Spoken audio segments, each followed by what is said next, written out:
Boker Tov à tous. On dit ensuite Ilupinu Male Shirakayam. Et en fait, on est en train d'expliquer comment on pourrait remercier Akadash Baruch Hu. Et donc, on donne un exemple.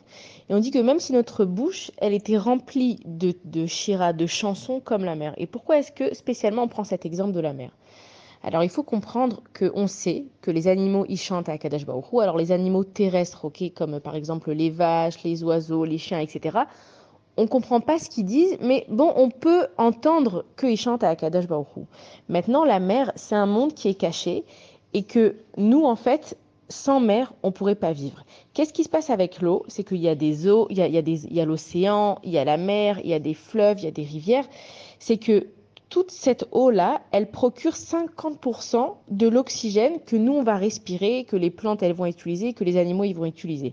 Et tout ça, en fait, c'est grâce à un miracle, ok, qu'on appelle ça naturel aujourd'hui, mais qui s'appelle la photosynthèse. Alors, pour expliquer en rapide, c'est quoi la photosynthèse? Ça veut dire que le soleil, en fait, il va envoyer son énergie à l'eau. Il y a une plante dans l'eau qui s'appelle la chlorophylle qui va séparer, à partir de l'énergie du soleil, les atomes d'hydrogène et d'oxygène qui vont donc former l'eau, et qu'à partir de ça, il va produire du sucre en associant justement l'hydrogène qu'il a pris au dioxyde de carbone, qui est un gaz que nous, on expire, qui est la cause de l'effet de serre.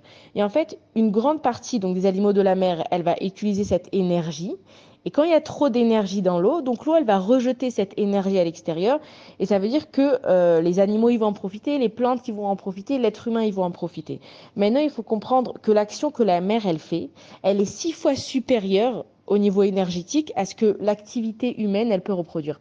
Ça veut dire que nous, les êtres humains qui nous pensons extrêmement intelligents, qui développons des systèmes énergétiques, même maintenant, il y a cette mode des panneaux solaires qu'on aime bien mettre sur nos toits pour justement recycler l'énergie solaire.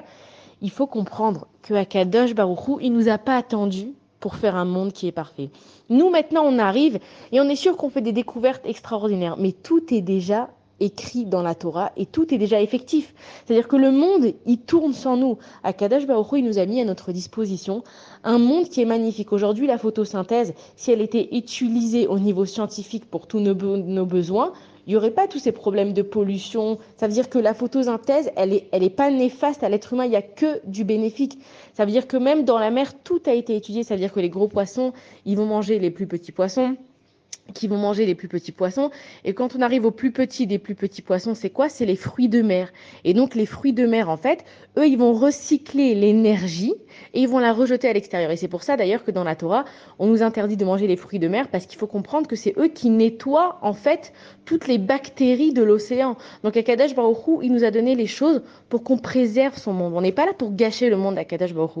Donc ce qu'il est en train de nous dire Akadosh Baruch Hu, c'est ne mangez pas les fruits de mer parce qu'ils sont utiles justement pour préserver l'oxygène du monde. Et on sait aujourd'hui qu'il y a tellement de pollution. Alors je suis pas là pour défendre les verts, mais je suis là pour dire que Akadosh Baruch Hu, il a tout prévu dans ce monde. Il nous met tout à disposition. Il nous demande une seule chose, c'est de continuer à préserver le monde dans lequel il nous a mis. C'est comme par exemple si moi je vais donner un cadeau à quelqu'un et c'est un cadeau qui est magnifique, qui est exceptionnel, ce que je vais demander à cette personne, c'est je te demande pas de me donner un cadeau à cette hauteur puisque tu pourras jamais me rendre. On peut jamais rendre à Akadosh Baruch Hu tout ce qu'il nous a donné. Mais par contre, je vais dire à cette personne, fais attention au cadeau que je t'ai donné, il est très précieux, ne l'utilise pas pour rien, ne le donne pas à n'importe qui.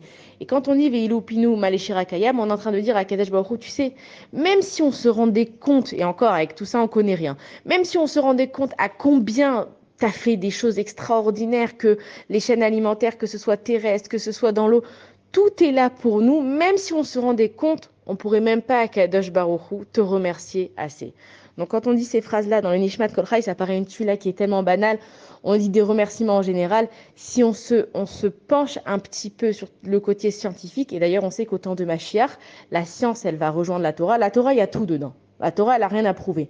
Maintenant, c'est la science qui, depuis des années, elle fait des recherches pour essayer de trouver. Ça veut dire que, en fait, nous, on est en train de comprendre qu'il y a une chaîne dans tout. Le soleil, il donne de l'énergie à la mer, elle rend à l'atmosphère. L'atmosphère, il donne aux plantes, les plantes, il donne aux animaux, les animaux, il donne à l'être humain.